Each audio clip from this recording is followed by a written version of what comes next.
Good. So what are you guys looking for the most? Do you want me to kind of give you a whole rundown of everything and kind of talk changes I first think, and then go okay, straight yes. into gameplay, or do you want me to just do gameplay stuff? I think the changes would be interesting. Generally, how it works, and to play 2 rounds, Yeah. maybe Until we're dead. Yeah. Yeah, so I can kind of start with an opening spiel for you just to begin here. So, yeah, changes between first edition and second edition. The biggest thing you're going to notice is that really it's sort of been redesigned from the ground up to be more of the solo and cooperative focus. We have really taken the PvP side and put that over into factions. So the biggest idea is that you'll be playing Wasteland Warfare either by yourself or with a buddy there, taking control of a crew, wandering out into the wasteland, exploring, going on those campaign-style missions where you're finding gear, you're leveling up, you're gaining perks, equipment, all that stuff. Still in this game, you're going to be able to find, new weapons, purchase new weapons, get mods for those weapons, armor, all that fun stuff too. So it's not as restrictive as, say, Fallout Factions is, as to what you're limited to take in your crew. So still very sandbox style. So you'll still have counters with like searchable items on the map. Yeah, so there will still be like chests to loot on the inside of maps, still objectives and things to take control of on the map here. Today we're really just showing off the combat mechanics and kind of the core changes to those things, not so much into those interactable items there.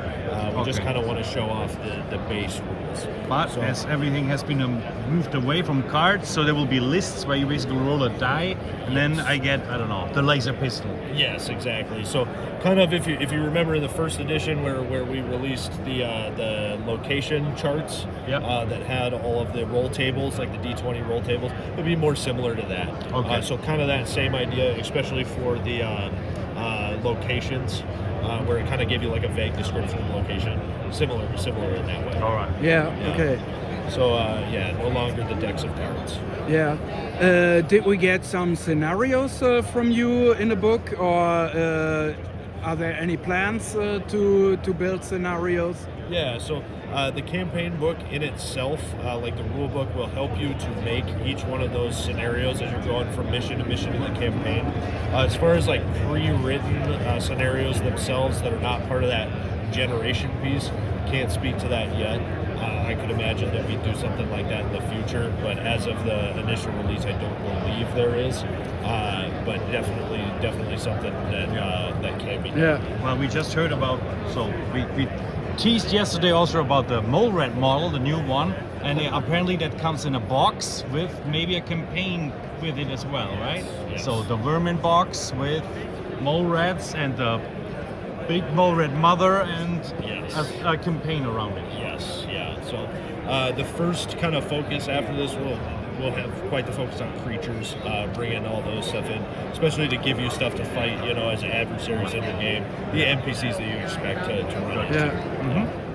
Did you tease some other boxes we can looking forward to? I don't think I can tease too much, but yeah, if you want, Danny's got all that information on the other side of the group there. Okay. So We tried earlier. I think he was not giving any additional stuff out. Yeah, I would love to share if I could. I can tell you, I've seen it. It's very exciting. Okay. But the mole rat model he showed us, so we saw that yeah. one. Perfect. When did you will you release the master? You're not getting that one out of me. Oh, come on, we need the master. I know it's too bad they've teased it for so long. And Confirmed the release. Forever, so. Yeah. Confirmed release at some point. Right. Yeah, you didn't hear it from me. No, he said the same thing earlier. No, good to know we're on the same page. Yeah, but if you want, I can start kind of walking you through the stat changes. On the page here. So so maybe we also put that in the camera. Yeah, exactly. Sure, yeah. Or So here, this can go here, right? Yeah. So like this here. Yeah, so these are all just prototype kind of mock-ups. You'll notice there's some mistakes on these. These are just made up for making sure that we can kind of show this off today. So as you can expect, you know, you're going to see those special stats just like in any good Fallout game, right? You still have all those values. It's going to be the same dice mechanic where you're rolling that skill die. You're trying to hit that number or lower to succeed on those checks. You do now have a movement stat, which is going to be in inches now.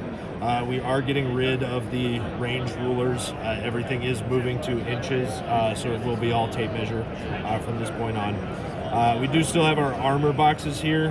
What didn't really print on this is that energy armor here in the middle, and then the values that go with that. But if you notice down here on this card, we have the armor values below, which is going to be a number, a slash, a number. The first number on the left there is going to be the armor value, and then the number on the right is resistance. How that's kind of going to work is the armor value is just damage reduction that can be broken if we roll the armor penetration dice, and then the resistance is non-reducible. So that kind of is the replacement for like strong armor in power armor, things like that. And you're always going to use just whichever one's higher. So if you have like 3 armor and 1 resistance, and 3 armor gets broken on dice, you're still going to have that 1 resistance left to block 1 incoming damage there. After that, we got the weapon profiles. That's going to, like I said before, this sheet is erasable. You know, you'll be writing in those items. So as you pick up new items, you'll be writing those in as well. Similar to how we do with factions on those crew rosters there. Coming across though, we have the weapon names, the skill that is associated with that. So like for this hunting rifle here, we're using perception. The effect dice that are associated with it. So in this case, it's yellow. It's going to be that yellow armor pen. And then right next to that is damage. Same thing from the first edition, you know, it's all got that base damage, and it's going to tell you the damage type. So whether it's physical, energy, radiation, whatever that might be. Coming across farther, we have the special of the weapon, and then the trait. So both of those are going to be keyword abilities. Special is going to be activated when you roll the bottles on the damage effect dice. And then the traits are just passive abilities that the weapon always has. So that being said, we have eliminated the blue dice, the blue effect dice there with the stars, with the bottles and the explosions. That one is gone. Now it's just been reduced down to just the bottle, and that's for just simplicity, kind of keeping the iconography down. Making sure that it's all just very clear and concise, which is kind of the idea behind a lot of these changes, is to take down on the amount of tokens, symbols, iconography, all that kind of stuff. Make it a little bit more approachable, a little faster when you're just looking this away. There's So one Coke bottle on each die, right? Yeah, Yes, right. one so bottle per when we die. take a look to the 3 dices, the black, the yellow, and the green. Yep. On every dice is 1 bottle. One bottle, So yes. the special ability could be activated. Yes. So I guess there might be perks in later that give you extra Yes, yeah. bottles or Yeah. something. Is that? And you know those perks, those special abilities, those are going to change things up for you, just like they did in the previous game. They're going to add and kind of affect how those dice rolls go. Okay, so that could also be a. I guess you also don't know everything yet, Sure. but maybe is there a perk possible that like a special perk just for a specific weapon? So laser pistol specialist gets an additional extra special action with laser pistols, something like that. Yeah, Is that something you have seen? Or, similar things? Yeah, definitely. I can't speak directly, Yeah, but okay, definitely that's enough. that's you can definitely expect that. And while we're on the topic of the dice too, that black, green, and yellow dice, those are the same dice with first edition, same symbols per side. So those ones are not changing. We can reuse those in the new edition. But the one change is to the white skill dice. We have changed the symbols on that, eliminated a lot of those auto failures. The response that we got from a lot of people was that it was just a little bit too punishing. Felt a little bit too punishing when you roll 5 damage explosions, but you got an X, so it doesn't even matter. So we're kind of trying to adjust that a little bit, so it's a little bit less punishing there. but that dice will be included when you buy the rule book when that comes out Q3. So that, the tokens, all of that accoutrement that goes with it, that's going to be all included inside of that box as well. All right, good. A couple other things to talk about on the stat sheet here. We do have leveling and XP there, so as you're going through, you're leveling up, you're gaining perks, you're going to be gaining XP. Your health is marked out on these little boxes here, so as you're taking health damage, you'll take those away. We are still using the radiation, kind of in the same system that we did from the first edition. You'll start ticking health boxes from the left, radiation from the right. If you meet in the middle, too bad. Carrying capacity is going to be new for this edition. Carrying capacity does limit the amount of things you can carry on the model, but you'll notice something like this laser pistol has the trait compact. Compact will actually mean that it doesn't count against your carrying capacity. So some of those smaller items, like consumables, things like that, they're not going to take up those slots. So you can still have quite a few things on your characters, but it's just going to limit the amount of those huge, big items that you can kind of carry with you. Once again, reducing and slimming things down. But armor would be also one of the items. Or is armor extra? So the armor that you are wearing does not count against carrying capacity. If you pick up some armor, that would. Okay. Okay. And you'll notice too, if we're going through the inventory below here, you're going to notice things like reinforced leather armor. So we still do have weapon mods that you can add, weapon and armor mods that you can add onto your items. There still is that customization, especially in the items and the equipment. Yeah. Good. Yeah. One question. In the first edition, when I search a crate, found new stuff, I take a card and saw what I get. Right. So how does it work in a second edition? So do I have to take a look to the book or throw a dice? So those things will be on roll tables inside of the books, so you will be popping the book open for that. It is more in the after action kind of report for how that works, but that's kind of all I can talk about right now with that, because it gets a little bit into the campaign style stuff. Good. So maybe we play some rounds, right? Yeah, or is there more you want to say now? No, that's a good basis. I think from now we can take it to the table and kind of explain some of those changes. Yep. So obviously the biggest change that we're looking at here is the 2 foot by 2 foot board. So we have reduced the board size down to that 2 foot by 2 foot for at least standard play. Definitely, the option to play on a bigger board is still available, and I would expect some scenarios to come out with a bigger board in the future. Another big change is that when you're starting onto the board, you're actually going to start off the board with your team, your crew here. So you will be activating to move onto the board and engage with the scenario. Okay. Now, the campaign setup in the book will dictate how you are setting up the boards, kind of based on points of interest and locations on the board. It's going to tell you where you're going to set the terrain elements, as well as place the opposing models when you're setting things up. So it's kind of a guiding hand as to what you should put down in terrain, but it's not going to dictate exactly what kind of terrain piece you're using. It's just kind of pushing you in the right direction and telling you where those major items should set up. So like this board here, we're using vehicle wreckage was kind of the key word, and the scenic piece for the middle of the board here. Are there any plans to create new terrain pieces for the campaign? Did we get some mats from you? Are there any plans about this? So sure. We can have everything we have to use and play the campaign. Yeah, so we definitely talked about that a little bit. I've heard some rumblings about it. Really can't talk too much about any of the release stuff that's coming out, but it's definitely something that we are considering. And like with what we did with the flat pack terrain for the factions boxes, I think that's been really received really well by the community. So that's something we're definitely looking into as well. But as far as the cardboard, are we talking about the cardboard? Yeah, the punch out terrain. But as far as STLs for 3D printing stuff, that's definitely not something we're stopping doing. Okay, good. Okay, Yeah. cool. because Alrighty. we actually were not such big fans of the cardboard Yeah, no. terrain, but Yeah, neither am I, but it's definitely it's a good entry point. Yeah. But once you play without the cardboard, you're never going back, right? So yeah. yeah. So, anyways, like I said, we can kind of jump into this right away here.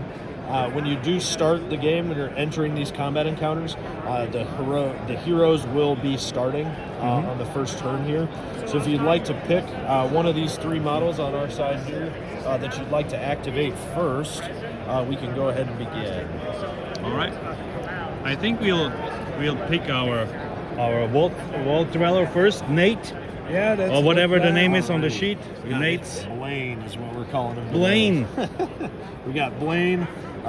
Is our vault Craig. dweller here, Craig, who's got our nice hunting rifle, and then Annie, our dog, is following up there. Okay. So, Good. yeah, So so- I'll start. I'll be Blaine and you will be Craig, and we'll both be the dog. Oh, Annie.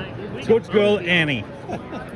Okay, so just measure here. yeah, so and- all but the I human, still do I put it here or here, like in the yeah, old so deck? it will be front of base to front of base, so Okay. more traditional to the war games you played before. like this? So, no, so No, it no, will- like it will this. be, backwards. All right. Okay. So, great. So that's one move.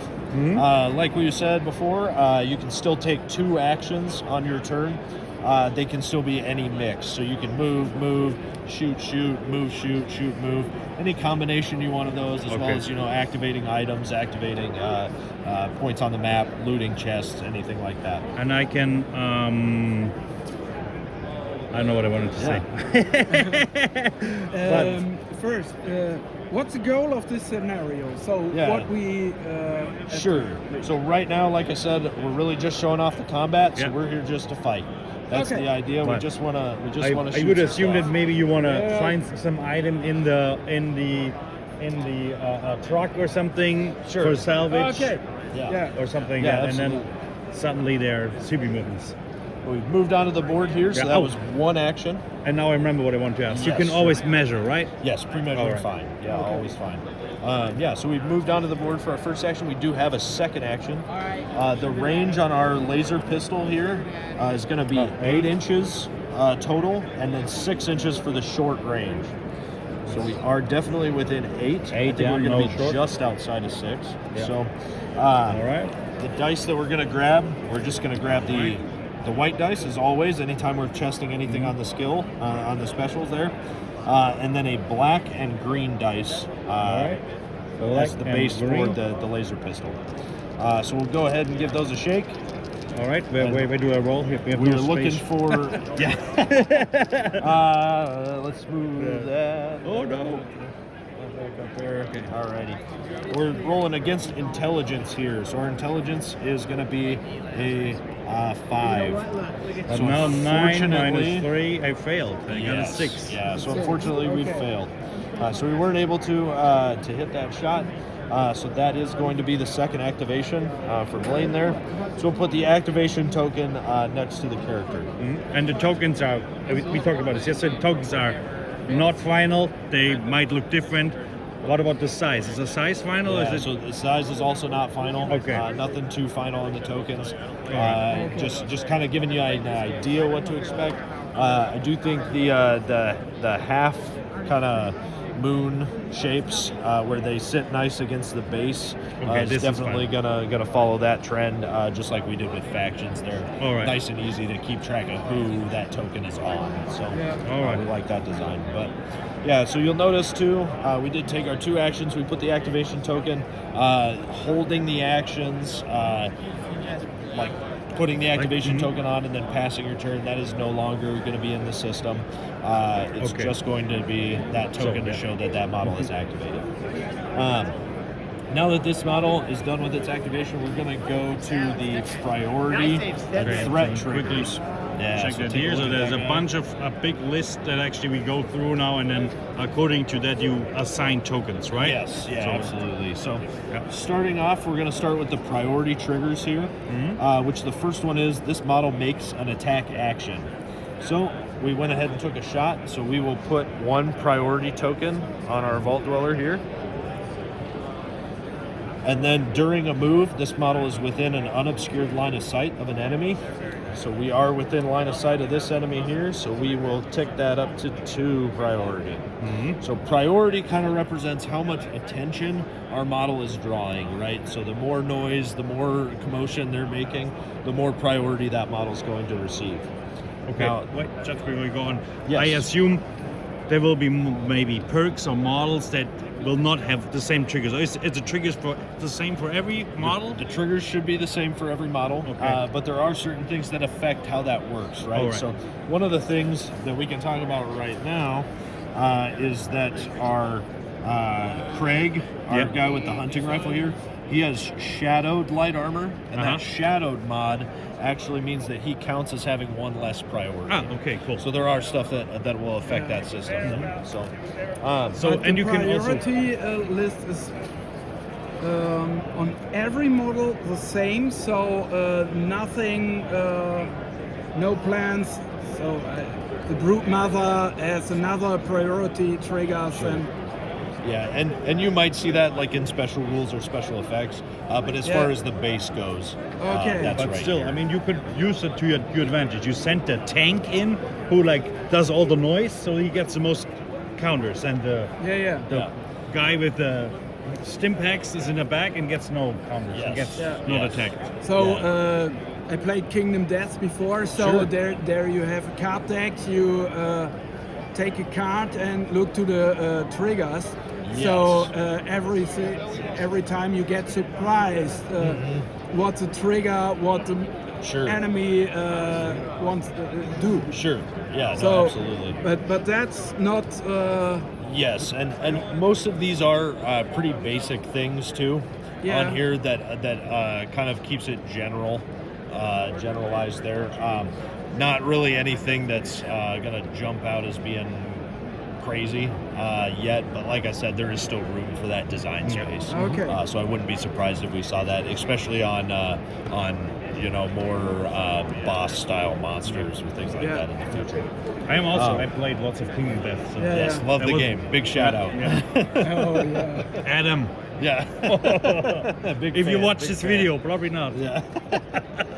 Yeah, but anyway, so the kind of opposite side of that priority is going to be the threat. And that's kind of representing how angry we're making our models there, or our opposing models here. So you'll notice those triggers. The first one's going to be this model is the target of an attack, right? So we just shot at this dog, so he's going to get 1 point of threat here. Now, another enemy model suffers an injury within 12 inches of this model. So nobody suffered an injury, especially because we missed that shot, so nothing to count there. Another enemy model on the battlefield is incapacitated. So if a model is knocked out of the game, that would also trigger everyone on the board. And then a friendly player model, so one of our models, moves within 6 inches of this model. Okay. So in this case, we're still outside of 6 inches there, so we don't trigger any more threat. Once we've assigned priority and threat, we then go to the opponent's turn, right? So the adversary's turn here. So how we determine which model activates is based on who has the highest threat. So in this case, it's going to be the dog that's right in front of us here. Yeah. So the actions that it gets are also dictated by the threat as well. So in this case, it only has 1 action to start with. And then how we determine the target is by the highest priority, right? So this model has 2 priority. We don't have any other models on the board, but say if there was, this model over here, it would target this model as it has higher priority. So as we're going over to the Hound's turn here, we'll go ahead and look at their chart here. Yeah, and they have extra rules. They don't follow the exact same rules as the player characters, right? Yes, The player warband. exactly. So you'll notice one of the big things that should stand out pretty much right away is that these enemy profiles do not have their own special stats. They do not have those lists. I've kind of been saying, we're trying to keep the dice on our side of the table. Okay. So a lot of those tests are made against your character's special stats, not necessarily the special stats of the attacking opponent. Interesting. Yeah. And a lot of this, the mechanics that go with the adversary models, will be a lot closer to kind of what we've seen already in Fallout Factions, especially the way that damage works on these models. I have to stop my, but we'll kind of get into that in a second. So the Hound is going to activate here because it has the highest threat. Yeah. And it has this special rule here called Howl. And Howl is that model alerting all of his other models to the threat that's coming here, right? So he's actually going to use his activation here to trigger threat on all the other models around So him. he has to do the howl. Yeah, There's so- no way around it. Yeah, so what that howl is that it says that the first turn in any combat encounter, so not in additional rounds, it will not do this. It's just the entry into the combat encounter. It will do this howl. And probably on the real version, the howl will be explained. Also, it will not be just a name here. You have everything on the card, right? Or So- on a sheet. So it Explain. it is all rule referenced by keyword.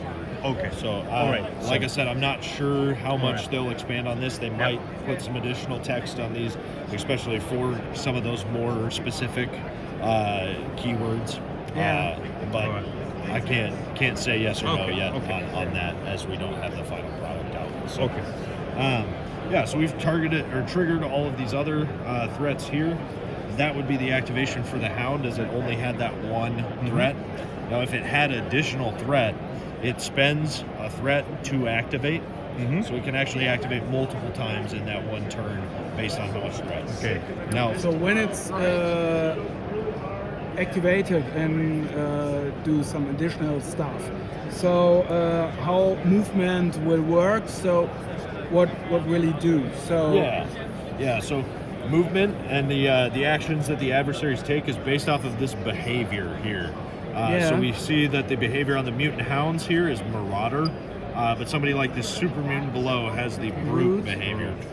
Now, for those, we're going to use these charts here that are going to be labeled out with those behavior types, right? So we have our Marauder, we have our brute over here. Now we work our way down the chart, starting with the first action, then going to the second, then the third, and so on. And the amount of times that model does those actions is going to be these little tick marks here. Okay. It'll be a different symbol later, but just for this one. So basically, if it's going to take one action, it will advance. And then once it's advancing, it will open fire. If it can't do one of those actions, it just moves to the next one. So that in means the list here. when it has two actions, it will always immediately advance. Available. Yeah, so It will not go, because so it has it two will. available, jump immediately to the one that costs two. Not quite. Okay. Quite. So what it means is, if it has two actions, it's it actually will- also advanced. Yeah, okay, so I didn't see that. Will, Okay. It will start with advance if it has two actions. Then once it's finished that, it goes to the next one because it can only advance once. Okay. Yeah. Then it goes to the open fire. If it can't open fire, it'll go down to this advance, and it can do that now twice. Okay. But it can't.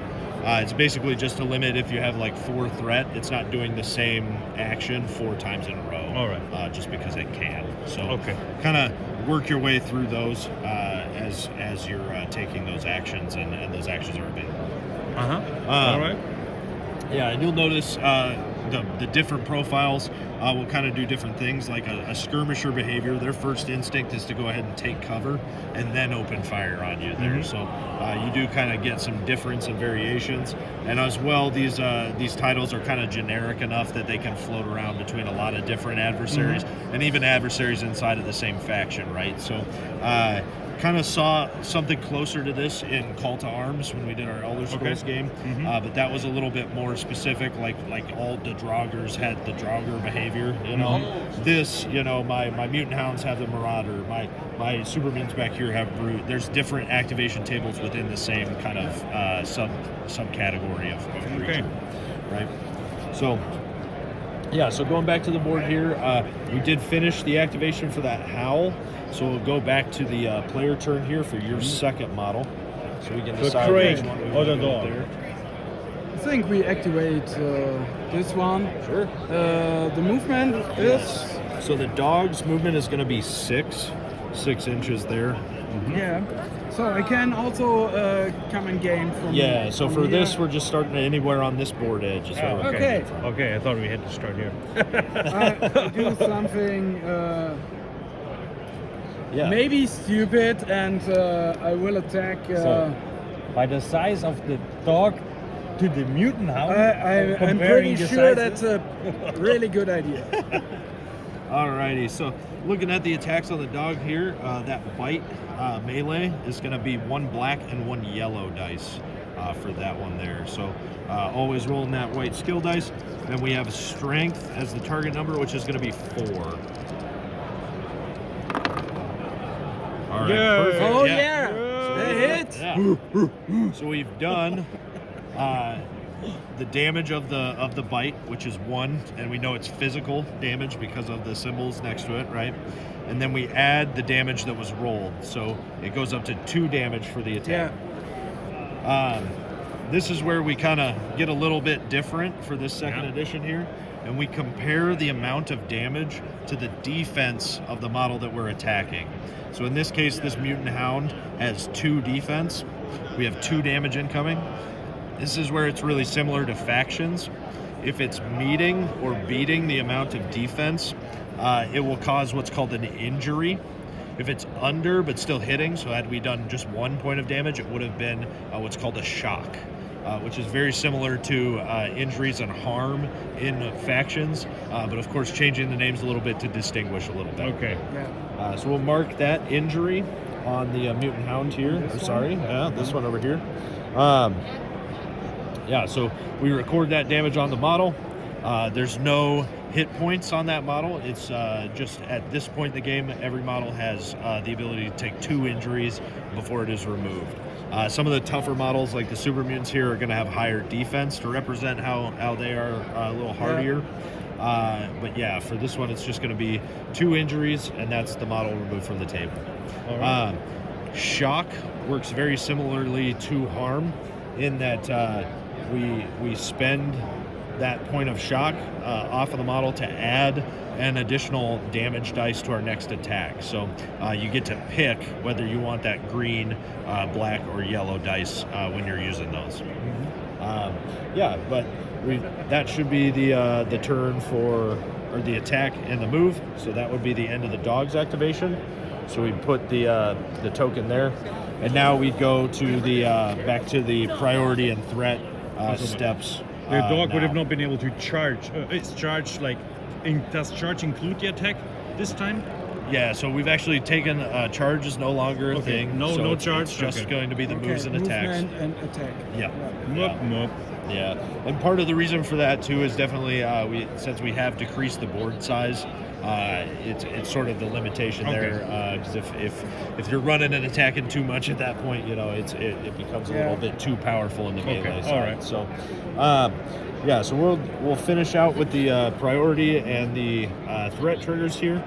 So priority, this model made an attack, so our dog has gained 1 point of priority. It's also ending its turn within line of sight, so we definitely gained 1 there. And then we did not use the use action, so nothing for that. That's end of priority. Threat triggers, targeted of an attack. So this dog is going to go up 1 there. And then another enemy suffered an injury within 12 inches.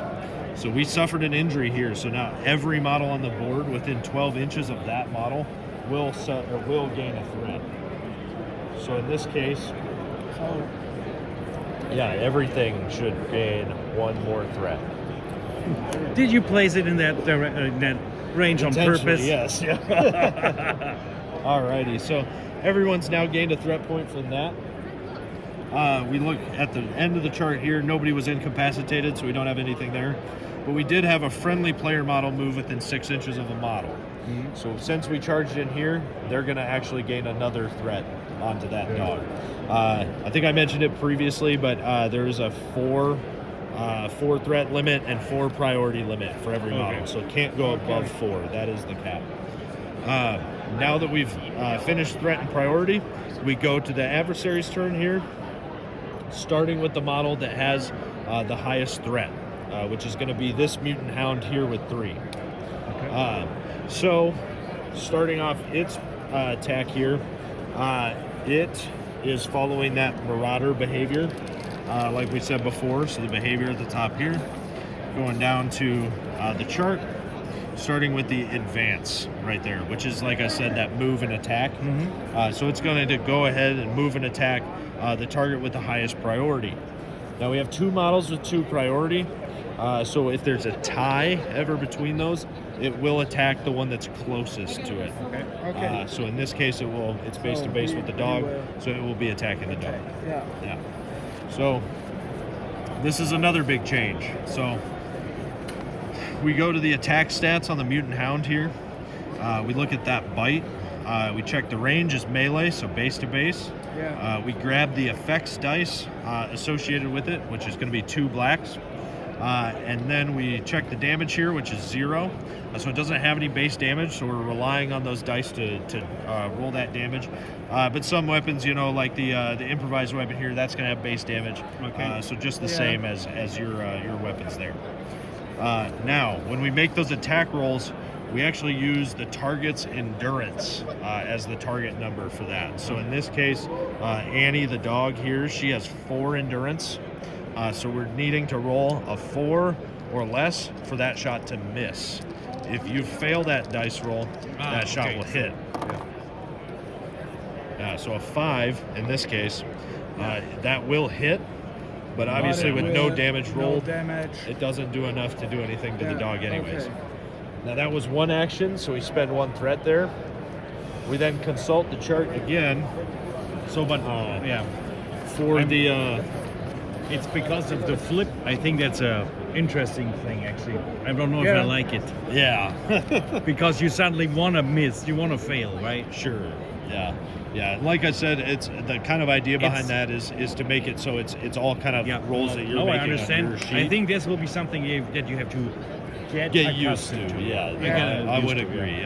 Yeah, and that's definitely kind of a big change between the first and the second edition, is that first edition, the way that the AI worked, it was very much you were using the same rules that you were playing by was the same rules that the opponents are playing by.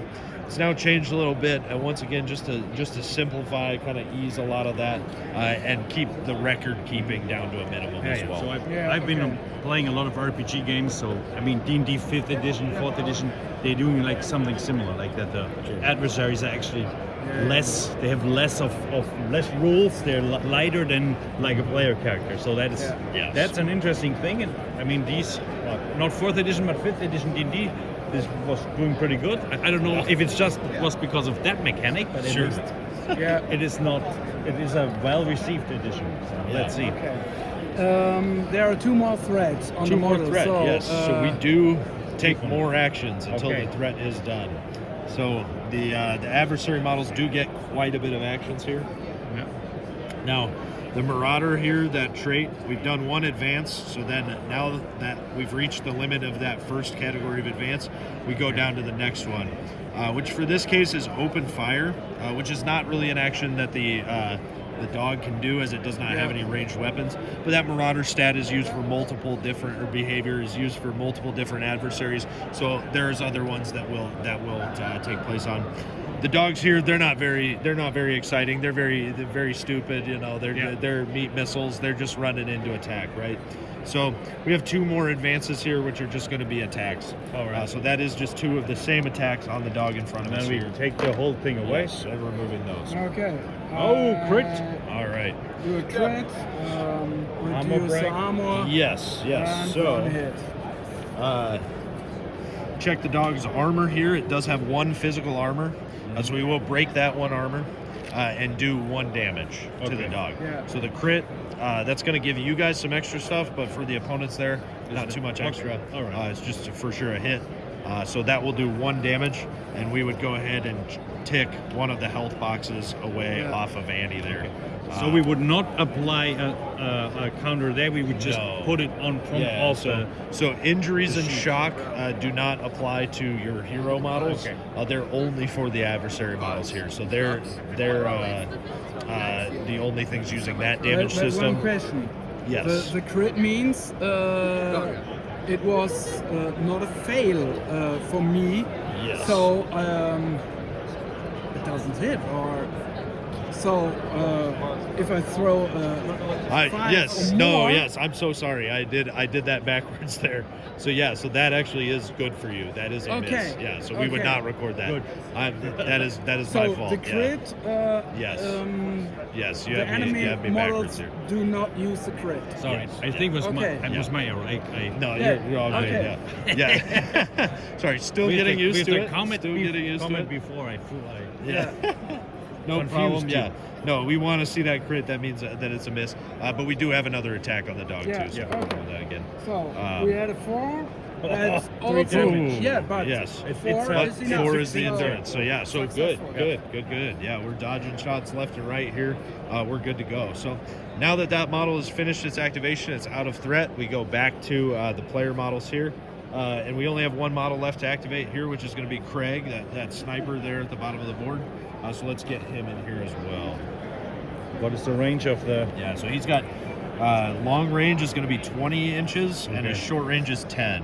Yeah. So Anytime that you're firing in the short range, you're going to get a green accuracy dice. That's the only difference between those now. It's not separate dice per range band. It's just going to be that you get the same dice plus that green if you're in the short. I think we should finish off the dog, right? Yeah, sure. The hound. Sorry, not our dog. So Shooting in a melee is a good idea. Yes, Yes. let's try that. Yeah, so going ahead to shoot in the melee. In first edition, obviously we had the randomization there using the armor dice. We have taken that out of the game as well, just as that was kind of confusing for a lot of people. The feedback that we were getting from that was that it just wasn't really making a lot of sense how that was broken out. So. One thing too to mention as well, there are cover mechanics. If you're next to and within 2 inches of a piece of cover that is obstructing line of sight, you do gain 2 resistance, which is that armor that we can't reduce. Remember? Okay. So, but if an enemy model that's shooting at you is also within 2 inches of that same piece of terrain, you do not get cover because they're basically reaching over it or have a good enough shot at you that it's not affecting it. So. Models, whether it's enemy models, friendly models, whatever, they do not give you cover ever or block any of that. Yeah. So we'll go ahead, we'll take that shot into here. We do have a yellow dice as the base as well. So we just gain that. we get the green Yep, for the for short range, yes. and the yellow. That's Perfect. all. Yep, that's all. It's versus the perception, which for this character is going to be 7. So we want a 7 or lower. 8. I failed again. So but unfortunately, we but would the have. model- I would have gotten the critic, Yes. the special. So, in this instance, let's go ahead. Let's just fudge some dice here and say that we did hit on a 5 for the example here. So, now the hunting rifle has a base damage of 2 physical. So we know that versus the 2 defense of the hound, this is going to do an injury, right? Yeah. So we've already got an injury on there, so that would eliminate the model. Okay. But you do have a little bit of extra here that we'll just explain, right? So you did roll the bottle symbol. So that is going to activate the special of the hunting rifle here, which is headshot. What headshot does is it means that if you roll that and your hit's successful, you count as having crit. Okay. And what critting does when it's on your turn is it doubles the damage effect that would be happening to this model. So instead of just 1 injury, it would be taking 2 injuries. Okay. So it could fully eliminate a model right there. If it was shock, if you had only done shock, it would be 2 shock instead of one. So yeah, so we've eliminated that model there. We did finish off the mutant hound. And that is going to be the move and the shoot for Craig here. So he's all activated out. And then, of course, we go to our priority triggers and threat triggers. Taking that shot will gain a priority as well as moving within line of sight there. So we will put 2 priority onto Craig as well. Now, something I'm not sure if I've mentioned yet is that you actually have an action that you can take to distract. And that can pull priority off of a model. So in order to do that, you make a charisma check. And if you pass the charisma check, you can pull 2 priority off of one of your friendly models. So it's basically a way of saying, hey, look over here, look at me, don't look over there, right? More like a tank mechanic, basically. You're going to Yeah. identify who's the tank. Yes. Now, threat. model was the target of an attack, we've killed the model that was the target, so that doesn't get any threat.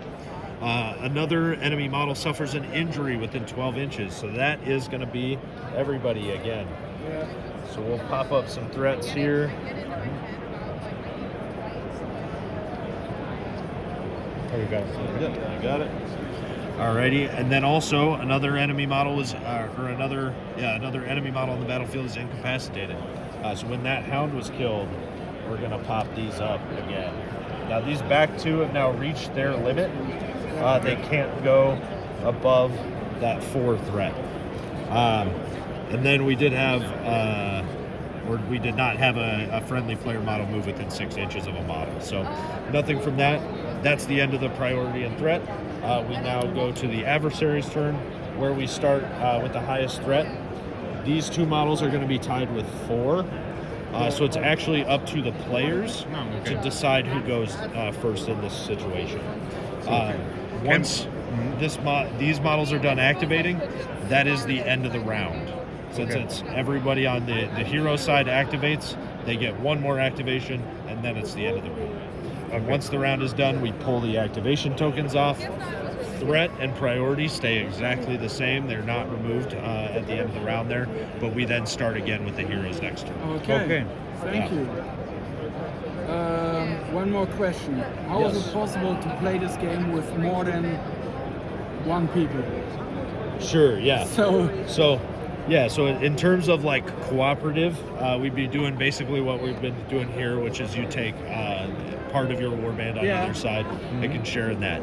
Now there are going to be battle rules still that do go in between both players, and that will be more similar to using the rules on this sheet here, and the priority and the threat system is not used in that case, and it's more like you would play in the first edition there. Okay, so more like player versus player, everyone. And the way that the damage is done is going to be pretty much the same as you would calculate the dice. So in this case, that means every model comes with 2 stats. So one stats to play it by myself as a player, and with 1 more stat, so it activates in an AI. So something I can't answer yet either, Okay. unfortunately there, just because that's getting into a little bit more of the stat side of things. I have not seen that portion of the rules yet, so I actually am not sure. Yeah, okay. So, We look out for that. Yeah. But I can definitely say, the idea is to still support all of our models and do that in the same way. We definitely want to keep with the same philosophy that we've had before, where if you want to play as the bad guys, you can do that as well. So the idea is not to just change it into you're just playing the Vault Dweller the whole time, and there's no modularity to that. Okay. Well, we also heard Battle Cry was still in the game rules, but it wasn't clear yet what it was. But it's still in there. It's not gone. It's different, but it's still there. You mentioned yesterday that the minigun or that the weapons function a little different for the adversaries. I would want to see how the minigun works actually. Yeah, so we can go ahead and take a look at the minigun there. So like I said, the miniguns, the way that the weapons are written out on the adversary sheets are going to be a little different from when you pick them up as a player. Just based on, you'll get the stat that you use with it.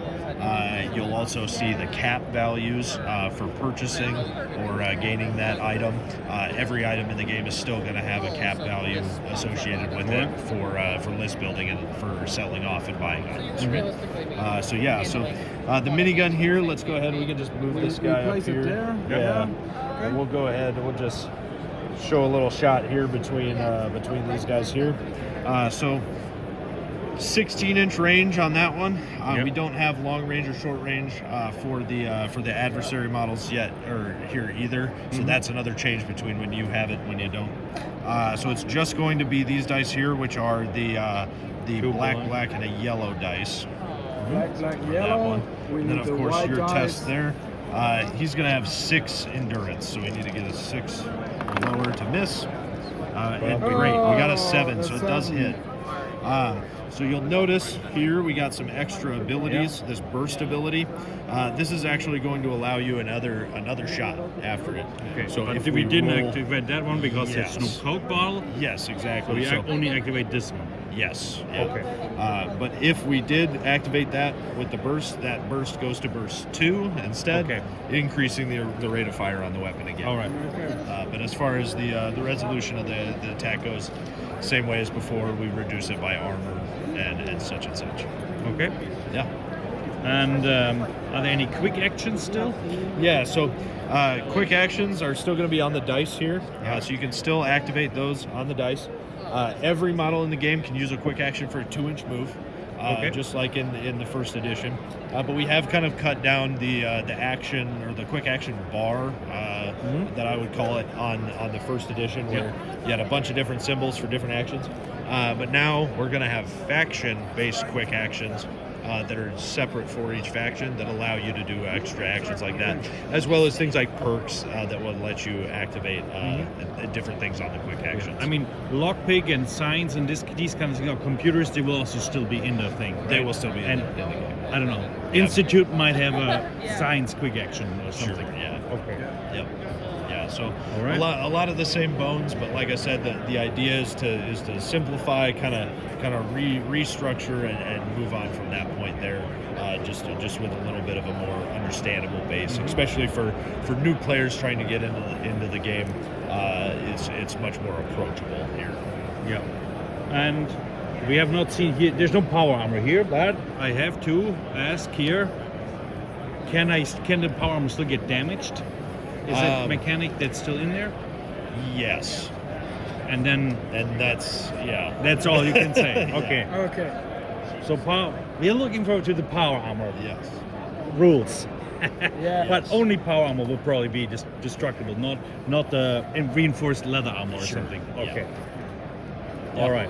And chems and stuff, all of that will also. Yep. All of that will Still all be the in there. consumables, all the drugs, all the meds, the stim packs, all that stuff. That's all going to be in. Okay. All right. Yeah. Fine. Yeah. Thank you. Yeah, absolutely. Yeah, thank you I guys can't for do stopping anything by. else. Yeah. Good to That's meet it. you guys. Yeah. Yeah. Thank you. Good to take the Thank time. you. Yes. Let's get this out here. You should also be in the video at least once with your